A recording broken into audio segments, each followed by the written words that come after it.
ही बोल रहा है कृष्ण जी में। आगे 15वें अध्याय के 16वें श्लोक में कहता है कि इस संसार में दो भगवान है, क्षर च अक्षर है।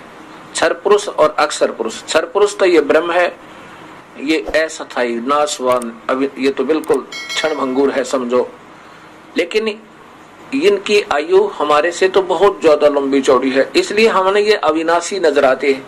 अब ब्रह्म मान लीजिए ये काल भगवान का शरीर एक जैसे सफेद कप होता है चीनी का, ऐसा, और अक्षर पुरुष यानी परब्रह्म ये मान लीजिए जैसे स्टील का, लोहे का कप होता है। लोहे का भी विनाश होगा लेकिन समय बहुत लगेगा। उस चीनी के अर्थात उस मिट्टी के सफेद कप से की तुलना में वो अविनाशी नजर आता, पर वो भी अविनाशी नहीं है। ऐसे ही फिर बताया कि उत्तम पुरुष है तो अन्य है। वो 17वें श्लोक में 15वें अध्याय के 17वें श्लोक में कहा कि वास्तव में अविनाशी परमात्मा तो इन दोनों से भी और है।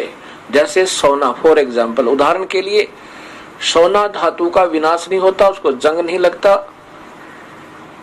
तीसरा जो कप समझो वो सोने का है, वो वास्तव में अविनाशी है। और 15वें अध्याय के 16वें ही श्लोक में बताया है कि दो ही सतिथि जीव की है, ये स्थूल शरीर में तो नाशवान है और जीवात्मा अविनाशी है। आगे फिर ये ब्रह्म कहता है कि मुझे 15वें अध्याय के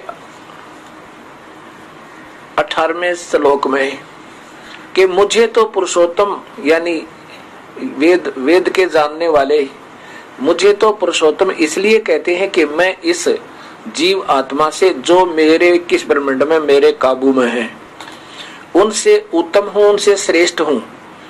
चाहे वो स्थूल शरीर में है, चाहे वो आत्मा जीव रूप में है, चाहे वो सूक्ष्म शरीर में है, चाहे वो स्थूल शरीर में है, उन सब से उत्तम हूं, इसलिए मुझे पुरुषोत्तम कहते हैं। मैं पुरुषोत्तम